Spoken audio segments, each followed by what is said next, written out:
Concentrate power. You're in the dog zone for an hour. Come on. You know the number. 1-900 hot dog. 1-900 hot dog. 1-900 hot dog.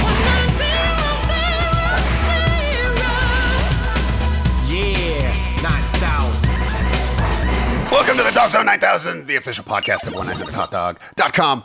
Go subscribe on our Patreon. It's patreon.com/1900hotdog. We have daily articles about crazy things. It's hardly any money. We're the only ones alive still doing it. 1-900hotdog.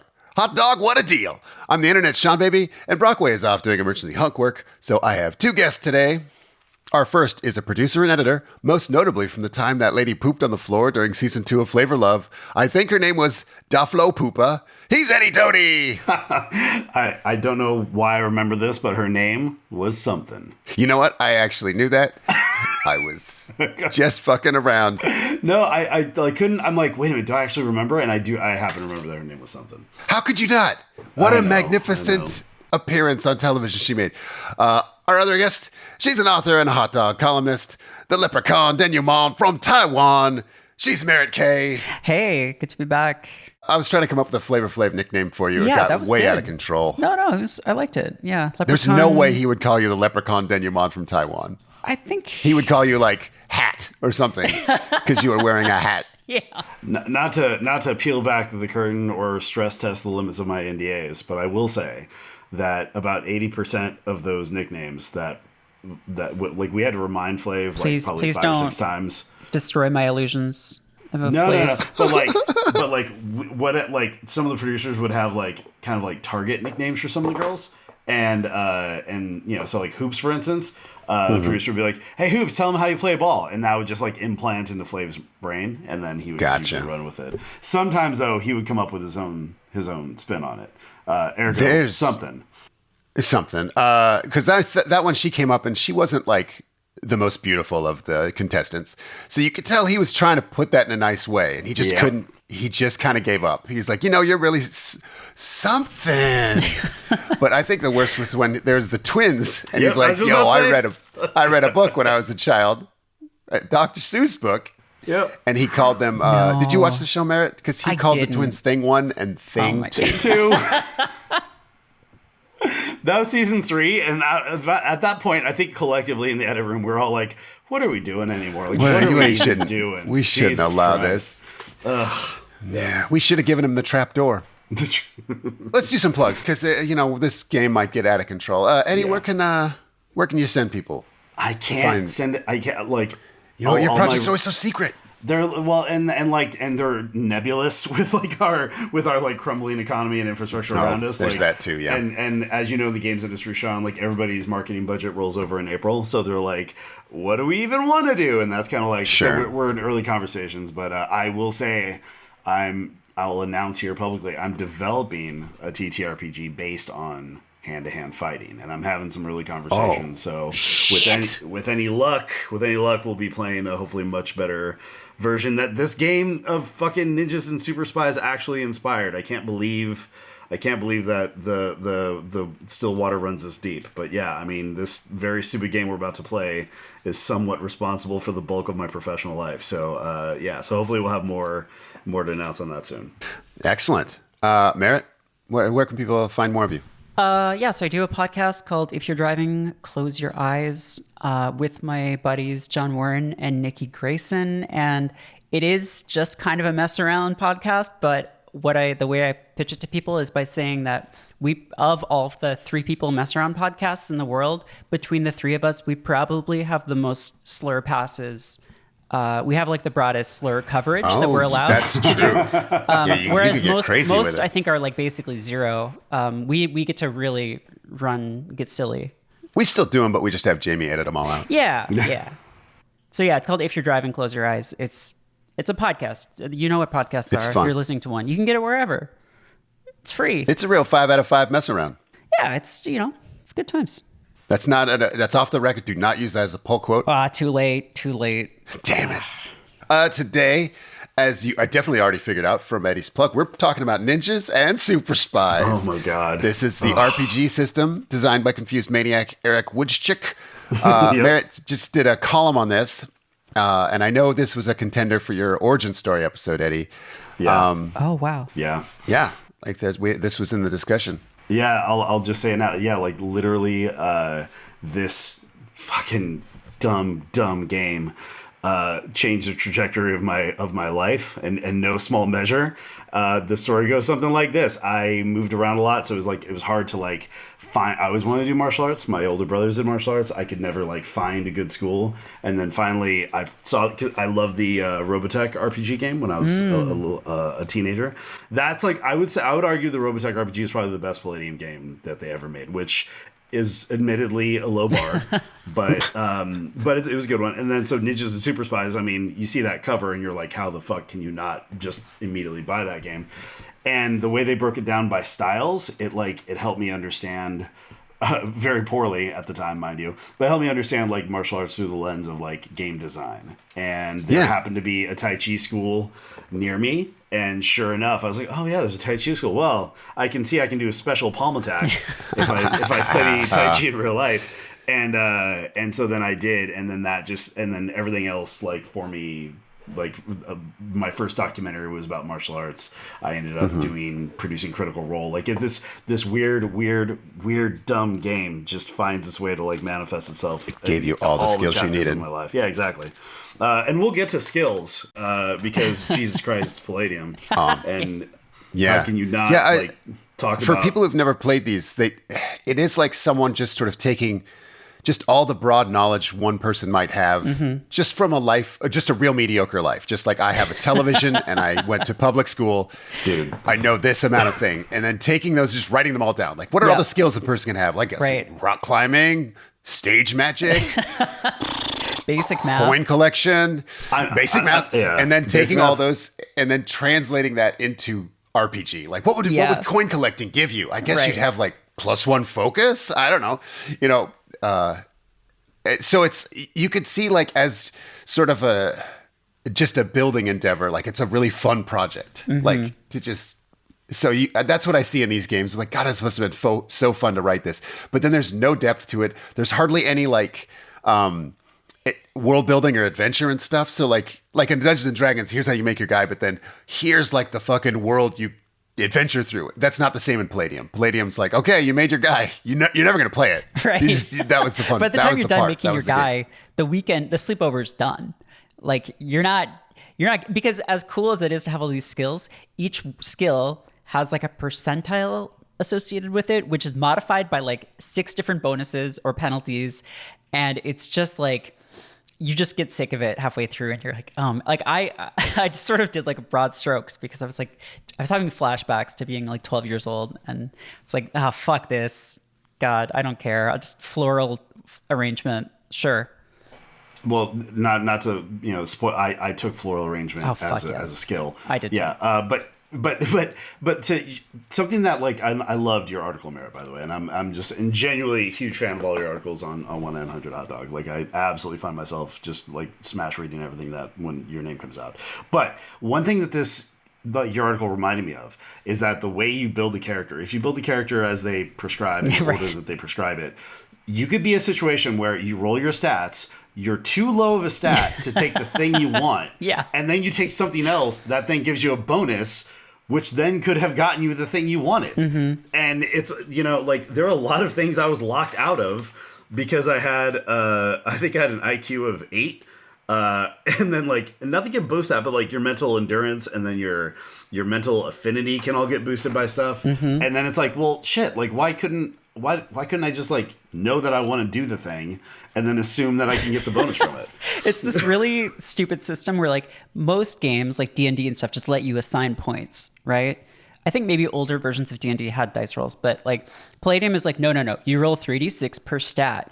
And that's your human life that you are stuck. Like if you're playing by the rules, that's you. And there's no rerolls. There's like, and if you wanted to play a karate guy and you didn't get the correct score on 3d6, sorry, your entire campaign, you're playing like some gizmoteer doofus instead. Well, and that's the thing is that like when you buy Gizmoteer. That's a real class. Way too much. There's way too much of the book dedicated to Gizmoteer skills. By the way, like that. It's like a quarter of an inch of pages dedicated to Gizmoteer. The other thing is that like with the way if you buy D&D any edition like right now, it'll say, hey, it'll give you multiple options of how to arrive at your stats. This there are several very like possibilities where you are just fucked from birth. Like I have an SDC of 40 and a hit point of 3. Like just like real life, you know? It's so realistic. Right? Just like real life. It's just exactly. Yeah. I'm tough, but I've got angina apparently. So yeah. So I don't know. Oh man, I rolled 40-pound penis. Oh, no, I'm 5'10" and 151. So I don't know, man. I don't like the proportions on my guide don't make any sense either. So there's a part here at the start of the book I love where the author's trying to like, I guess, build up some rhetorical authority. Like, but he has the saddest list of what makes him qualified to assign dice to types of dick kicks, as if like anyone gave a shit. It's like if someone said, "Hey, I'm just some guy who watched Ip Man 9 times," I'd say, "Well, okay, go ahead. You can write the Wing Chun karate book. You're qualified." And this guy's like, "No, listen." So anyway, Merritt, you clip this in your article. I'm going to read it. He calls it a couple of quiet disclaimers, which is just the saddest little wussy way to say it to begin with. Disclaimer number 1. The martial arts described here, even those with real names, are not to be confused with those in the real world. First, the details are largely rearranged to make for better game balance. For example, advanced Aikido students often work with sword and staff, yet that is not mentioned here. It's like, look, I know, Aikido readers, look, I know you're like, where's my sword at? I've been working with my sword for 3 weeks. So I just want to apologize to the Aikido readers. Okay, anyway, This next part is the funny part. My formal martial arts training extends to a green belt in Taekwondo, a semester of college in Hungarian-style fencing, and a few Aikido lessons. However, he understands that's not a lot. However, talking about the martial arts has been my lifelong passion. Among my close friends, I've been able to count black belts in Aikido, Ishinryu, Judo, and Taekwondo. I've had lengthy conversations with practitioners of Bojutsu, Jeet Kune, Jiu-Jitsu, Kendo, and Mudo Kwan. I've been filled in on everything from the hardships of training directly under Bruce Lee to the use of defensive martial arts in the alleys of Detroit to hand-to-hand combat experience in the jungles of Southeast Asia. So this dude's fucking on a Batman journey in his brain just from like fucking... But you do Bushi. Like learn them, just to like write all the stuff down. Yeah. Yes. So fucking. What I gleaned from all this is his words again. What I gleaned from all this was a sense of the differences in the various forms. Contrary to popular opinion, the various styles have almost nothing in common. Oh, that's so fucking great. The Palladium system is so like not meant for any of this. Like, so the difference between like one kind of punch and another is just like they're all 1d6 punches. Like it's not. It's either one's way weaker than the other or not. Right. Yeah, and this runs into a so again, my journey through the Palladium system was Robotech, which I would dare say the Palladium system is best meant for. Okay, if you're in a giant fucking mech, mega damage, you hop out, you're a squishy SDC boy, get in your goddamn mech. That's like your whole thing, right?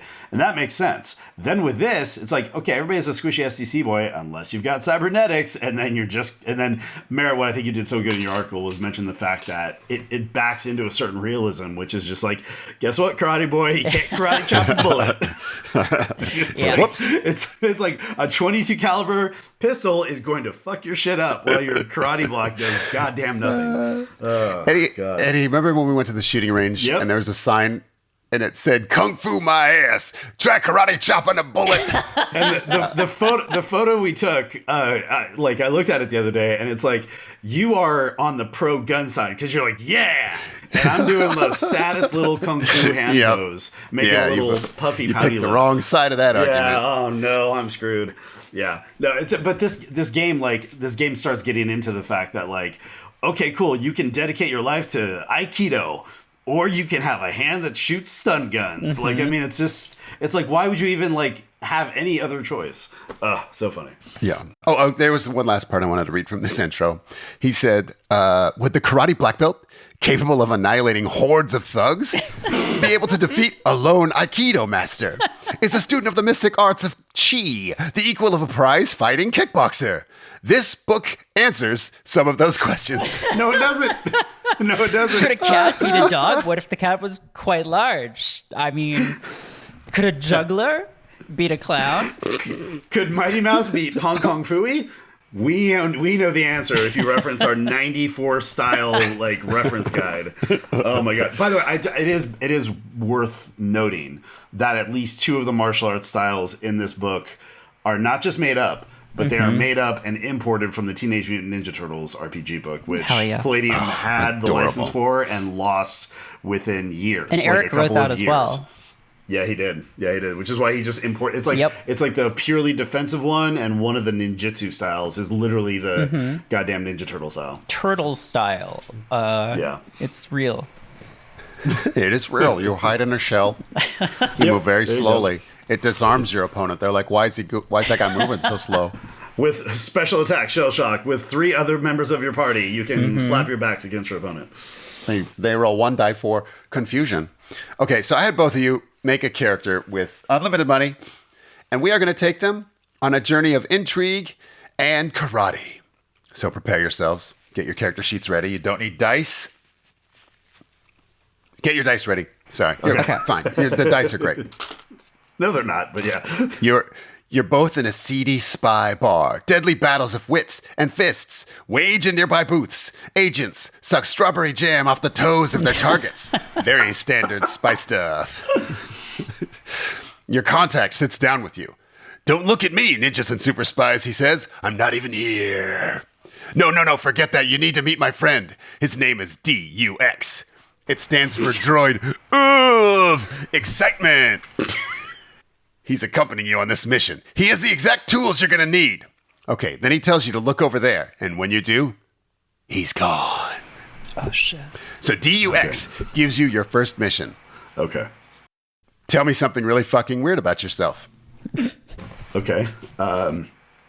Jep, which is my character's name, Jep, Jep. Jep has just come off of his shift as a baccarat dealer at Commerce Casino. Okay. So he's still got his like badge. All right. So is baccarat dealer in the RPG book, or is this like croupier? Yeah. I rolled it. I rolled everything. Croupier is in there as a cover identity, and yes, I did roll a cover identity. Incredible. Jep. Do you get ability? Do you get bonuses from being a croupier? No. Or is it... I don't think so. You just not have even to like know dexterity how to do stuff already. Yeah, it's just like I'm gonna go to the page, but no, I don't think I get anything for being a croupier. I feel like if I saw someone do something really cool with their hands, like juggle a coin or something, I'd say, "Oh, what's that?" And they'd say, "Oh, I'm a croupier for my day job." I'd say that explains it. I could probably have a chip that I like shuffle between my fingers or something like that. Yeah, little Val Kilmer stuff. Yeah, exactly, totally. Yeah, okay. We can homebrew that. But yeah, I've got like a little $5 yellow chip that I'm just like shuffling between my fingers. Fully, long sleeves and pants and gloves as well. But yeah, he just sort of sits down and so he walks over to Duke's, I guess, and he's I wouldn't say he's happy to be there, but he's also not happy to be there. Not happy to be there, I should say. Yeah. So he walks over to Duke's, I guess. I think, okay, so the assignment was to say something weird about yourself, and you did list that you had long pants and shirt, and I think that's very weird. Not weird that you have them, weird that you said that. Yeah. Oh, yeah, and gloves. And gloves, yeah, that's gloves, pretty weird. Yeah. All right, Merritt, tell me something really weird about yourself. Okay, yeah, so Lance Thrusthammer... Lance Thrusthammer's parents died when they were accidentally smothered to death by their 15 children in their small tenement apartment. Because I am the 15th child of 15, which I did get. It's just a thing you roll. That's a thing you can be. Wow. I was raised by my evil aunt and uncle and forced to live in the attic, and survived by stealing discarded food wrappers and licking the crumbs off of them. I was kept from the outside Nice. world, but constructed an imaginary understanding of reality from old TV guides. And now an adult kleptomaniac, which is true. He had a random insanity from the trauma of being raised by his abusive aunt and uncle, and I got kleptomaniac. And he is also a genius because I rolled a 27 IQ, and so he invented Latin, Spanish, Italian, French, Portuguese, and Esperanto from first principles. Well, if we're talking insanity rolls, I feel like I should. You got some? I feel like I should. Oh, I got some. So Jep Narnkish was abducted as a child and put into the Canadian Unified Cybernetic Cartel, also known as CUC, and because it's Cartel of the K. That's the only way I could get CUC. And he was experimented on and given all sorts of cybernetic enhancements. However, the operator of the cybernetic enhancement installer machine was drunk and gave Jep the worst series of cybernetic implants in this book. And I didn't even use pigmentation augmenter, which is probably the worst. But your article, I didn't want to your article. I want people to read your article, and I would direct them there. But every other bad one, like adjustable hair, Got to get that adjustable hair. We don't want to use all your abilities on DUX's first question. For sure. Because you're going to need these for the mission. Okay. For sure. For sure. DUX, he's a shitty robot. He's a shitty cyborg. That's all you need to know. DUX, he approves. He thinks that's all really weird. Then he tells you about himself. He says that he trains in Kuo Chuan, which is dog boxing rung fu. This requires no attribute or alignment. Anybody could do this, but it does take 14 years to learn. And then I quote from the book, a dog boxing expert, upon being attacked, may immediately fall to the ground and begin wailing as if terribly hurt. Then attacks are made only when the enemy continues to attack. Students of Kuo Chuan are sworn to secrecy when recruited into the school. They are not allowed to reveal their techniques, their teachers, or even their fellow students. The school's public policy is to give demonstrations, but to make them ridiculous enough so that no one will take them seriously. For example, in any fight that is not serious, the dog boxer is supposed to lose deliberately. This keeps future opponents off guard. Costume? None. Perfect. Oh, man. Last thing I just want to say about Jep's little backstory here, because again, it brought up in the insanity roll. I rolled this. I want to be very clear about this. I did not pick this to be cute. Right. He is formerly insane, which means at any point his insanity may come back. His insanity that I rolled, mind you, he has a phobia of cyborgs. So excellent. He may just at any point look down at his shattered body and just begin shrieking. Out of fear once he kind of puts two and two together. I mean, well, you don't need to worry about DUX. He is a full robot, which you know because he has had his right arm stolen by kleptomaniac Thrust Hammer. Yeah, I did. You've already got the right arm just off. Yep, Yeah, there you go. Amazing. He gives each of you a medal and says you passed your first test. And he takes you to an alley behind the bar. Two white men step in your way. One of them is wearing a conical hat and a pizza chef apron. The one dressed normal says, "Hey, this is Racist Tony." And then Racist Tony makes a bunch of sounds I will not repeat. And his friend translates. Racist Tony says, "Sorry, you can't pass through here." Well, he said it with an L. Those are his words, not mine. No, those are also his words. Sorry, Racist Tony's translator said those are his words, not mine. And then I also said them right now. Neither one of us approve of Racist Tony is my point. Racist Tony is too good at Kuo Chuan to ever hope to fight your way through. In fact, he's already on the floor losing on purpose, a secret grandmaster this entire time. So the only way you can get past him is to share the most racist thing on your character sheet. Oh, easy. Oriental studies. Wait, I'm sorry. I should have said this first. Before you read it, please state your name. Jep Narnkish. And I have the Oriental skill pack. So it's like the whole suite of skills around Oriental studies. Right. So I get 20% to Chinese, 10% to Japanese. 1 to Tibetan, and any 3 Oriental cultural skills. I got it. Oh, feels no. so good Yeah, you got to saying keep this. saying it. You got to keep hitting that. Yeah. I mean, also, I just want to point we out, should make it Yeah. clear that they do not use the word Asian in the book Nope. or Yeah. Southeast Asian or East Asian, nothing. Oriental every single time. Yeah. Also, that's one of the possible phobias. So you kind of lucked out with the Yes. cyborg thing. That's Yeah. true. So, I mean, to demonstrate my skills here, I remove my left glove, revealing my container hand. And the only thing, and it's the size of a regular hand. You can't store a whole lot of stuff in there. But I pull out my Go set. I'm really good at the game of Go. Wow, you too. Oh, from the Oriental skills set. Merritt, do you have We Go as picked well? the same skills. Are we That's just like a amazing. bunch of weebs like I playing mean, this game? you'll find out. Okay, but yeah, I have my Go kit in my left hand, just ready to go. That's how I would bypass this person's racism. Amazing. Okay, so Merritt, yeah, Lance Thrusthammer didn't like spec hard into racism. He kind of did more like insanity. But gotcha. So the best I have is that after he escaped the attic at 15, he apprenticed as a tennis ball boy, where he quickly learned tennis and became a professional tennis player, which then took him around the world, where he studied Go, spelunking, floral design, the usual. And in Indonesia, he became captivated by the art of pencaksilat and learned the arts of the parang, the sabit, and the karambit. And at that time, he found himself drawn into the East Timorese resistance against Indonesian rule. So he learned guerrilla warfare, explosive construction, and traditional Timorese dance. Fuck yeah. Penchak Kinda Salat, awesome, that's like honestly, yeah. kind of, that's hot now. After the raid, Yeah, everyone loves that's Penchak I mean, Salat. to be completely Yeah. clear, I do not have any martial arts training. I just have weapon proficiencies in those weapons. So I don't know how that shakes out. Like, I can't. You just do stopped by anything. their schools and Yeah. tried out all their weapons. They're Right, like, you yeah. want to take a class or something? Like, nope, I'm Yeah, good. exactly. Yeah. Do you want the fun curvy knife? Hell yes, I do. Fuck yeah.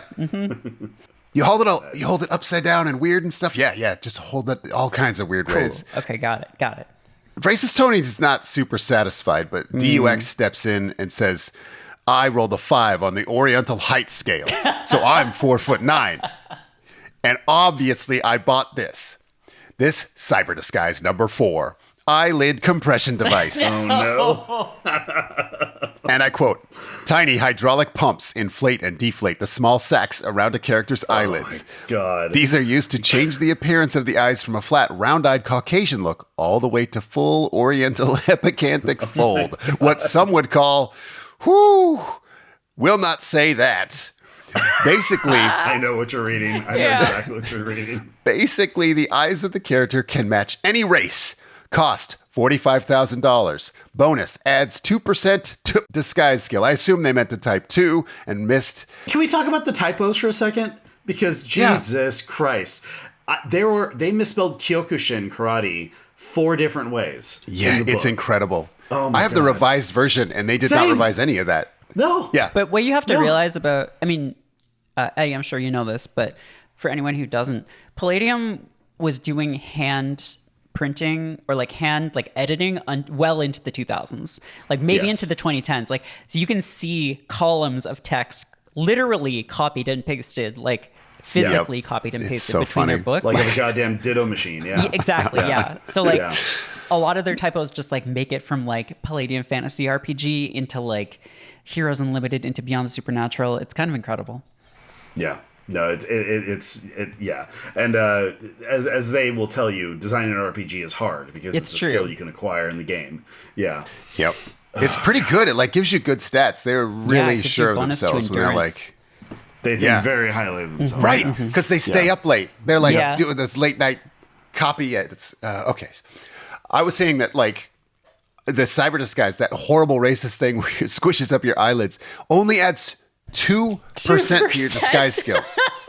Like That's great, If I though. spent Because spent $45,000 to make my eyelids Asian, like I feel like I feel like when you saw me, you'd say, "Hey, wait a sec. I thought No, you were I my mean- friend Sean. This is fucking crazy." But like, I think that's 2% to disguise is like a different haircut. Do you remember Ollie London?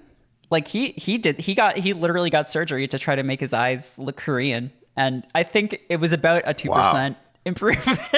So, Okay, so it didn't change it much, right? no, yeah. But it is. I feel like it's such a small change, but you've done something so racist, no one will ever forgive you. Yeah. Like it's yeah. a huge blow to like your social skills. Like I feel like blackface gives you a 1% chance of improvement of like disguise, right? Like that's not fooling anybody. Like no one in blackface has ever been confused for a black person. So this is marginally better than that. Yeah, no, I've seen the movie Soul Man, and in that movie, that shit worked. Yeah. I will say hold on, that, wait, hold on. Are you saying that was a white guy in that role? shockingly, yes. Fun fact: that sounds like a clickbaity TikTok article of like, did you know that they actually had a white guy in the first one? You're right. Yeah. So hold on before you continue. I'll do a Jason Pargin thing here for our younger listeners. Soul Man was a C. Thomas Howell movie where he overdosed on tanning pills to get a United Negro College Fund. I guess that's how he snuck into school. It was like a grant or a scholarship or something. Yeah, it was a grant. It's a scholarship. Yeah, his parents cut him off or something like that. Yeah, something. I remember the movie. Yeah, and it's a real movie, and it came out, and he did the voice. Okay, I'm sorry. You can continue. No, it's all good. I was going to say my character's adjustable hair follicles add 10% to disguise skill. Right. Which feels, I don't know. I don't want to litigate the quantum mechanics of disguise in the Palladium system, but if it's still me, just like, and it. By the way, in here I can go from buzz cut to shoulder length, so it's not even like that significant of a change. Wait, how long does that take though? That's a great question. It doesn't Because the implant that changes the color of your skin takes like 2 days. Yeah, you got like fucking. It takes hibernate. so long to work. You got to do a blackface hibernation. It doesn't Blackface hibernation. That's a death metal name. It feels like it can just suck it up pretty quick. Yeah. Yeah, you're just reeling it in. Oh man, that's Right. so funny. Because I think I was making the joke that like 2% disguise bonus is like a new haircut, but in this game, a new haircut is 5 times better than changing your eyelids. By the way, I was just glossing over the 3 paragraphs they spend on adjustable hair follicles, and like the first 2, I'm like, hey, it's actually not racist, and then the 3rd paragraph comes along, and yep, there we go. What does it say? Oh, it's just like perfectly round hairs are very thick and straight. Parentheses. I'm not going to say it like most of one race. And then ribbons for tight, kinky curls like most Africans. So, yeah, Jesus Christ. Wow. Just going right into it. Oh, man. Okay. Yeah. I love Jesus Christ. the boldness of just like, technically I'm writing about cybernetic hair. I could just clinically talk about the races of man. It's like, what? I like Like that fucking- you could it's- theoretically build a $6 million man in Ninjas and Super Spies, but like just solely with cybernetic implants Yes. designed to allow him to become any race, and none of To them would become any work well race. enough to like act. It would just be like really offensive. Yeah, it adds up to like a 37% chance of Right. tricking somebody. The hair machine is $160,000, by the way. And that's fair like enough. 1980s money. Yeah. Money well That's spent. huge. To make my hair go from a buzz cut to like Superman in the black outfit. I like you go to the hair transplant guy. You're like, how much to just make it so it can like shoot like 2 feet long and get like African American if I need it. Yeah. Oh, he's like, I could. It's like 10 times more, 20 times more, maybe. He's like, that's a fucking deal, I think. Okay, so for the record, we pleased racist Tony. It's not something we wanted to do, but we did. Yeah, I don't feel great about it. No. So now we can pass to the next level of the city, the lava level. Okay. Because I don't know the rules of the world. Like I said, the book spent so much time explaining honor. Like the, if you never heard of that, that's the sacred, unknowable concept of only the Oriental. Again, the book's Eastern words, soul. not mine. Yeah. The Eastern soul. So there's no real world building. There's like these robot superheroes. It's compatible with Ninja Turtles. So I don't know how this world's like commerce or politics work. I don't know if you get sick, if they send cyborg gorillas to run you to the hospital, if there's ambulance centaurs. I don't know what the fuck the rules are. There's like one adventure in the book, and it's like evil corporation wants to kill you with this spy group. And you're like, okay, but like, what do they eat? Is it safe to go outside? Right. Like, okay, so like I said, they just show you how to make a judo man who can do blackface. Fucking the end. You got what you need. Like Merritt said, the sleepover's over. You'll never get this group of friends back together in the same group. I did find this. It was a word about the setting of this game. It was 3 paragraphs long after a full page of the author apologizing for being bad at karate. And it said, secretly throughout the world, there are battles taking place. These conflicts, struggles, attempting to limit the incursions of evil, are between vast and powerful organizations. Innocents, like the President of the United States and the General Secretary of the Soviet Union, are simply not aware of their positions as pawns in these great underworld battles. So whatever's happening here in this world, the very innocent President of the United States has no idea, which I think are the 2 main Republican talking points. Oh, politics! Okay, anyway. Here you are at the lava level. You meet a man who is mostly face. He says, "My name is Modaf, mental organism designed against fucking." And he screams, "You cannot pass unless we make love." So now, you must enter the most alluring detail on your character sheet into his tummy console. Okay, I got you. I have a power grip hand on my right hand. And it's got its own SDC of over 100. All right. Is this the same hand where you keep your Go game? No, keep track, Sean. My Go hand is my left hand, and because that hand does not fuck. No, definitely for the record, not. as the game master. If you try, it'll just shatter upon impact. My power grip hand, however, has its own SDC rating of 115, and I can crush like steel with it. I'll have to go back to the exact specs on it, but I can take off that glove and just like give it a good squeeze. Also, just FYI, and you think penis crushing strength is a sexy thing for a hand to have? Totally his bag, yeah. Totally, he's a gooner with like some like BDSM qualities. Also, the ring finger on that hand is the 1-shot bullet finger. Fuck yeah! So I can fire 1 round in the course of a session out of my ring finger because I tried to pick the finger that would be the hardest to aim with. That is pretty sexy to rip somebody's dick off and then kill yourself. which is what it sounds like that hand is for. It could accidentally happen at any time. Just give like a cybernetically empowered hand job and then shoot yourself in the dick. Yeah, what have I done? This is a bad idea. But yeah, so I have a power grip hand and the 1-shot bullet, and I just kind of adjust my hair up and down to like the length that Modom would like. I have a physical beauty of 10. I just want to say. You've entered that into his tummy console. He lets out a little purr. You can't tell what that means yet. Merritt, how about you? What is your character's most? Yeah, my physical beauty is also 10, which is, I think, perfectly average. And my mental affinity, which is just charisma, is 9. But there are no penalties in this game for having low anything. Okay. Which is really funny. You could have a IQ of 3, which would, in their system, in their words, make it 30, and doesn't change anything. Physical strength of 3 doesn't matter. So I've got so Lance.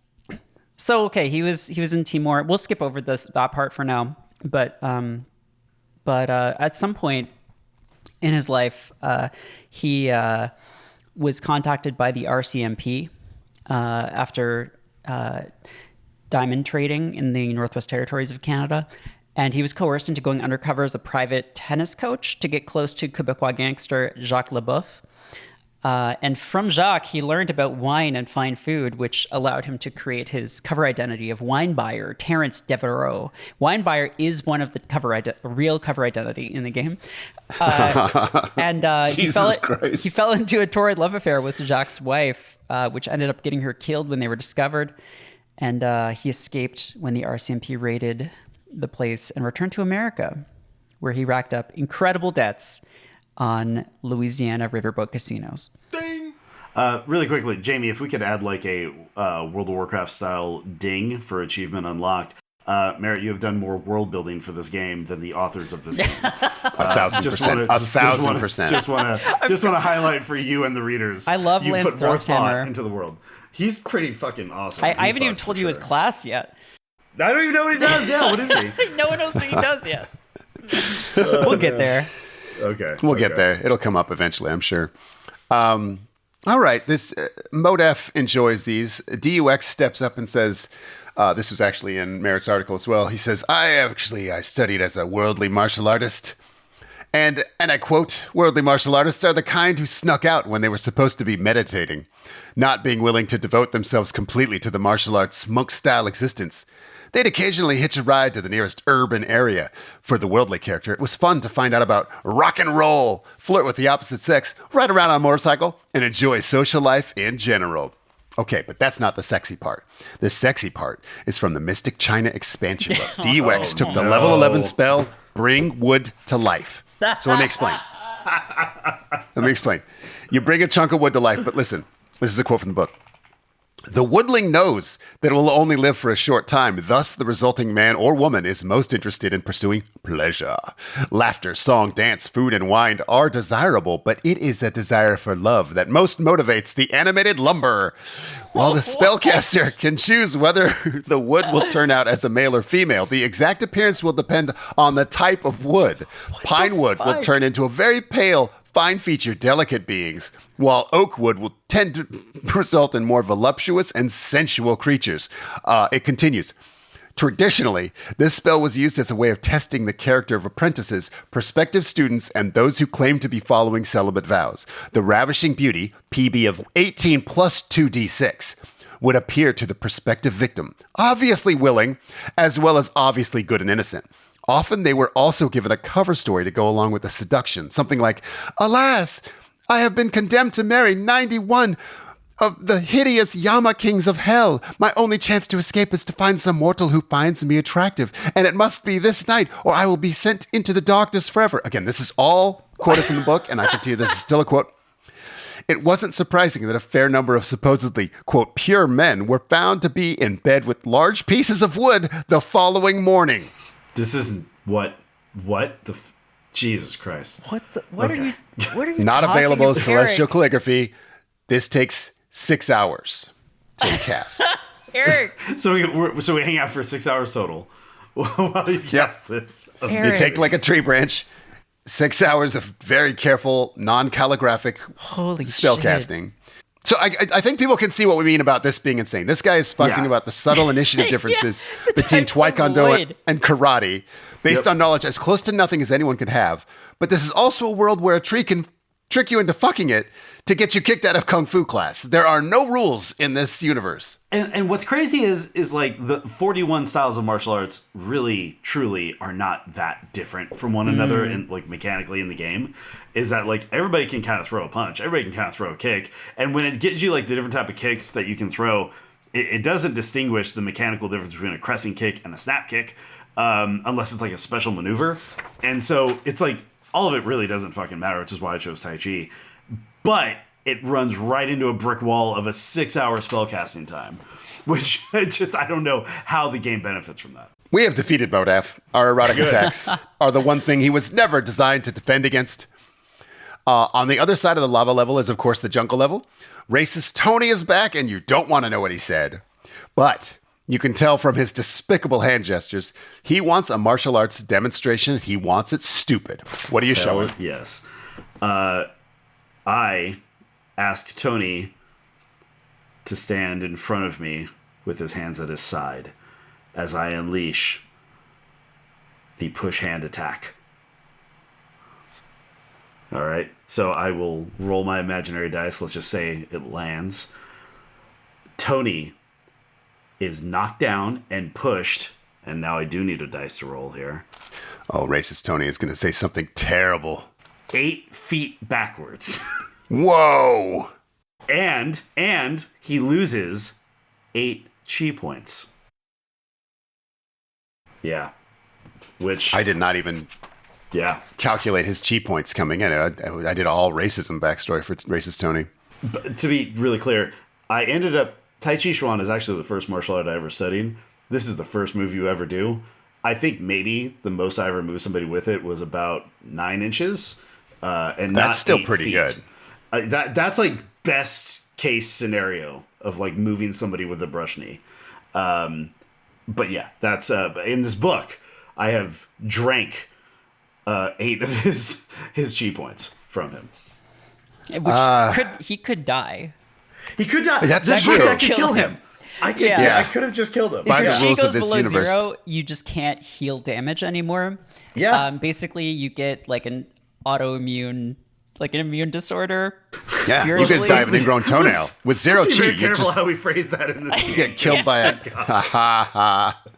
Oh my god. Okay, Merritt, Yeah, I mean, I've got Racist some Tony. possibilities here. I clinging don't- to life. Yeah, well, Looks to I don't you. actually have. I don't have any martial arts skills. Which in the book they warn that any character without martial arts training is likely to be creamed. But what I do have is professional level tennis skills, which is real. I took Yes. the tennis skill twice. Yes. And I am a professional tennis player, a child prodigy tennis player.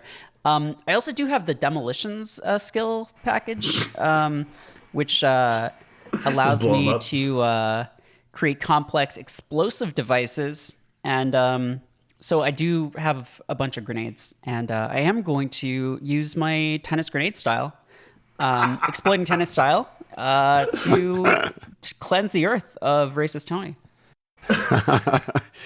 I will allow it. Racist Tony is chi-less and exploded, and you can now pass. What a team we are. Yeah. What this is a great. team. I just said, "Hey Tony, stand here." I knock him down 8 feet, and you like volleyed a grenade at his head. Oh my god. It's a perfect combo. Oh man. So by the time you're done showing Racist Tony your moves, you've made it to the other side of the jungle. You see 3 expensive cakes next to 3 pairs of roller skates. A man in a chef's hat stands by a sign that says minefield. He says nothing, only nodding to you and vanishing. On the other side of the minefield, 3 weddings. Wait patiently. All right.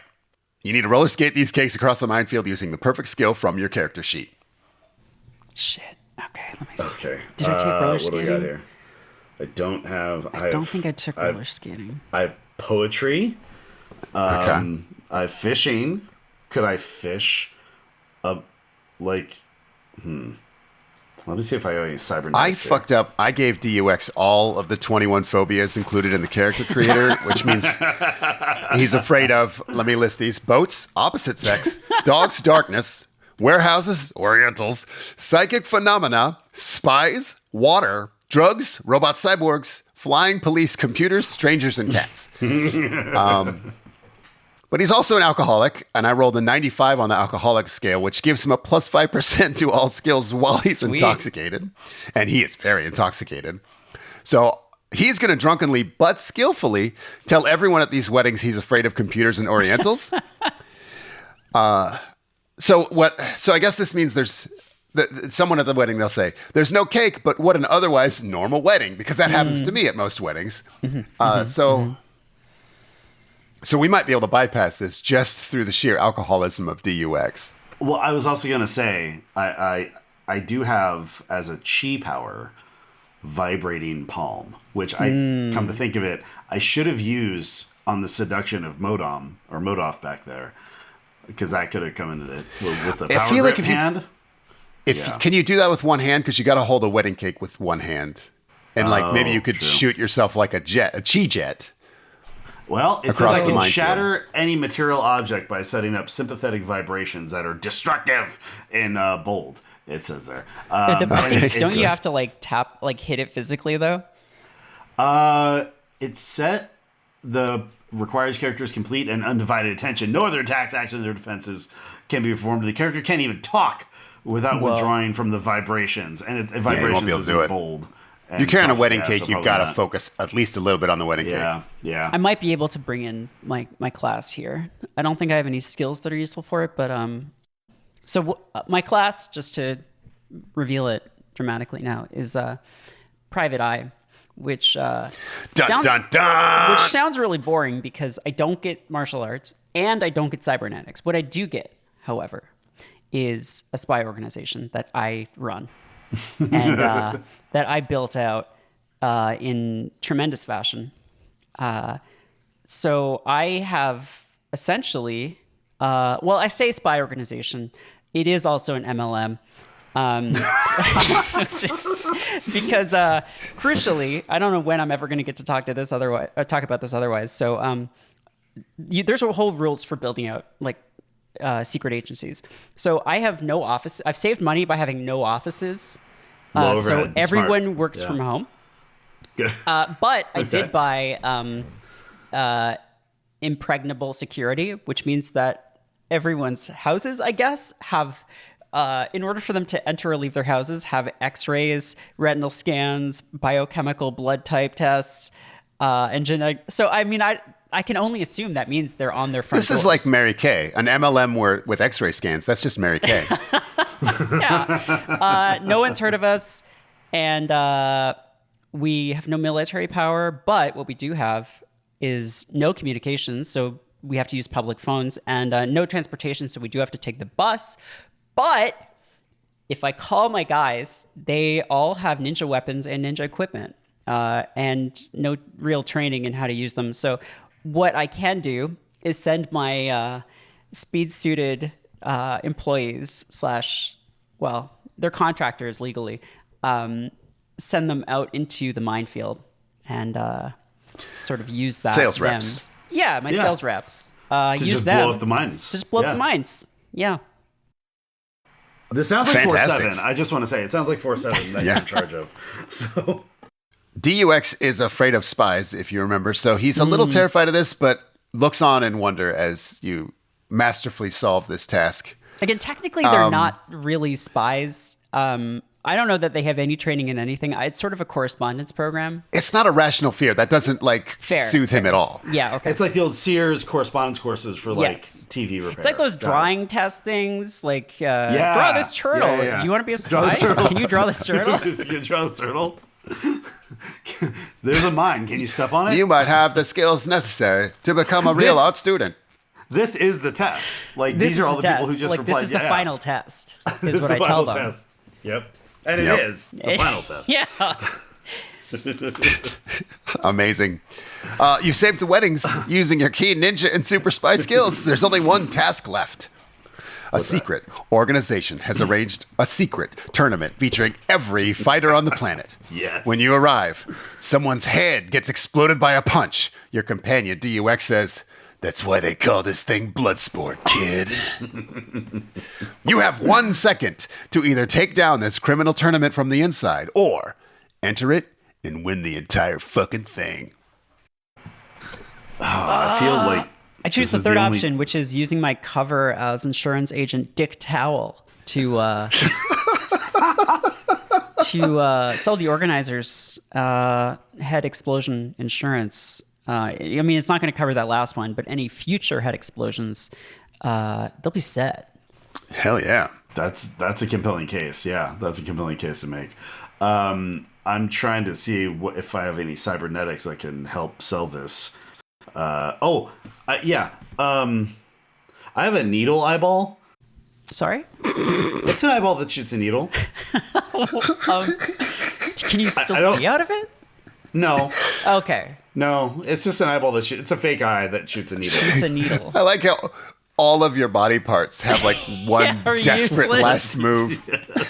I'm a shitty cyborg. I can't stress this So enough. hold on. When you say shoots, do you mean like, is it like a dart gun, or is it like just it comes out and you have to be like, I'll read it. Yeah, I'll read it please, from the book. please. Needle projector can be used with any eyeball, but commercial glass eyes will require modification. Tiny darts, usually coated with either anesthetic or poison, are fired out of the eyeball. The needle does no STC or hit point damage. Range is limited to 20 feet, and there's a maximum load of 6 shots between reloading. Anesthetics shots? usually take a fucking revolver eyeball. Usually take Amazing. 1d4 melees to knock out an opponent. Poisons generally inflict 3d6 damage plus 1d6 more Hold on, damage go for back. 2d4 melees. Does it say usually? Usually take I don't know, 1d4 melees. But this yeah.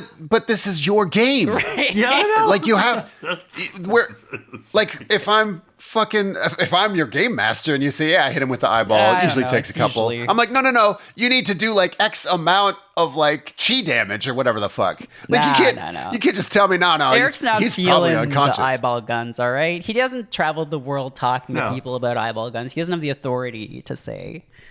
Yeah. Before you finish, Eddie, Yeah. did it say works with any eyeball? Because it fucking does not. It does. Oh yeah, true. I guess it doesn't work with any eyeball. Like a natural human eyeball, Like any definitely not. cyber eyeball? Cyber Yeah. ball? Well, so it does because there's also eye grenade.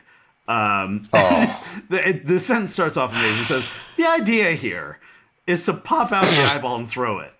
Or if the situation is really desperate, it can be used for a 100% reliable suicide device. Just leave it in when it's set off. Does 46 damage. Yeah, exactly. So Wait. I'm wondering if the needle eyeball and the grenade eyeball can be the same eyeball.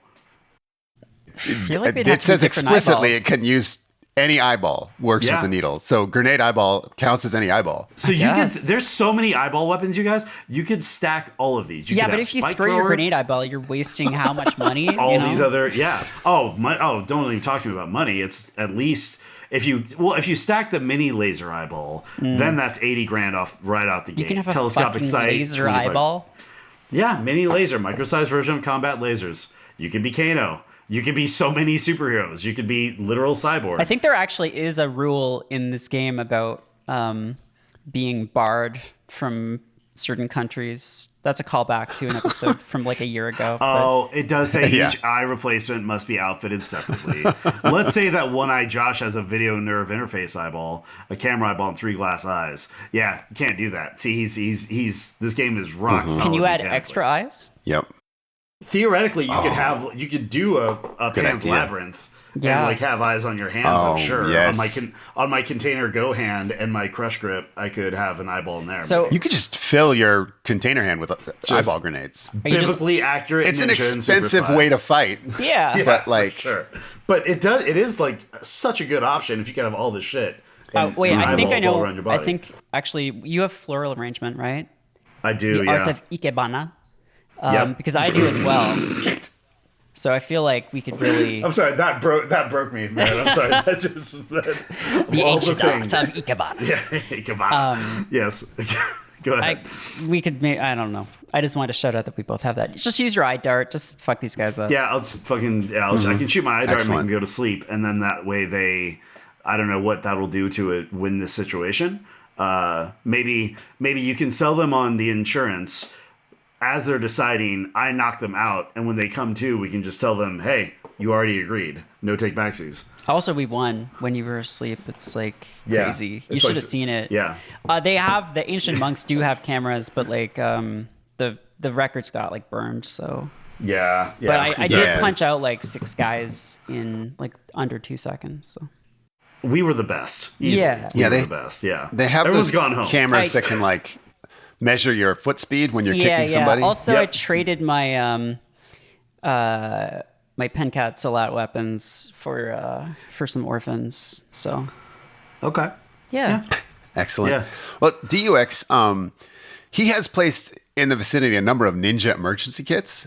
This is an assortment of items that a ninja might need in case of trouble. Ninjas will keep several of these kits hidden at various places. Included in a small cloth bag would be a Gyoketsu Shogi, 6 shuriken, 12 caltrops, a 3-foot towel, a small cooking pot, paper and pencil, matches, first aid kit, which includes a bandage, disinfectant, small scissors, painkiller, lockpicks, spare clothing, eggshell filled with blinding powder, enough rice, soybean curd, and tea would be included for 7 days of tight rations. It's $120. You get one of these ninja emergency kits. Act now. But that's unrelated to his plan. Okay, He is also the master of weapon proficiency grenade. Hell yeah. And then I quote, think just anyone can chuck a grenade? If your answer is yes, then you might want to think again. Sure, tossing a grenade takes all the intelligence of your average chimpanzee. Figuring out when to throw the grenade is another matter. First off, not all no. grenades are fitted with the same delay rate. Some have a 5-second delay, some 3 seconds. Some No. can be adjusted to a variable rate. There's even some Soviet grenades that have a 0 delay. They go off as soon as you pull the pin. That's the end of the quote. He's just this. You're gonna be shocked to hear this. None of that's true. Wait, None of that is true. I think you might be wrong about some of that. What is the purpose of the 0 delay grenade? Just fuck! I I had a really shit feel like day. going to work today. Yeah, it's the same. It's the same as detonating your eyeball grenade Right. in your head. Yeah. I hate my soldier job. Or maybe like somebody fucked up at the grenade factory, and then they're like, "No, I'm they're supposed to be like that." Yep. Oh man. Well, we've taken down the Kumite, or we've won the Kumite. Either way, it didn't exist. Congratulations, Ninjas and Super Spies. We did it. Hell yeah. Is there anything you really wanted to share from your character sheet that we didn't get a chance to during our obviously fantastic adventure? No, I pretty much. I mean, he can do electronic warfare and military intelligence. He had some chi powers. He had the chi power of. Okay, this might be a little bit long-winded, so just bear with me here. Okay, he could do both hard chi and soft chi. Oh, Hell yeah. Yeah. So, Love that. and what that is an exercise. For I thought you were done. I thought the bit was that it was long-winded, and that was No, the whole thing. the bit is that's it. That's it. It's hard chi and soft chi. That's it. That's so cool. That's it. Yeah. I mean, if you've got hard chi, what you want to do is you got to clear your pipes out, your chi pipes, right? Because there's sure. buildup in there, and you're That's why I have the power grip hand. Yeah. Yeah, you want to drink some liquid chi. Drink a lot more liquid chi. Yeah. So I didn't mention my third cover identity, which is international diamond trader Wayne Treblecock. And God damn. I also Is he didn't- like a singer? Is he like in an a cappella band? No, he's a A diamond nude trader. acapella band? He trades diamonds. Oh, He learned- Treblecock implies that he's in a nude acapella band.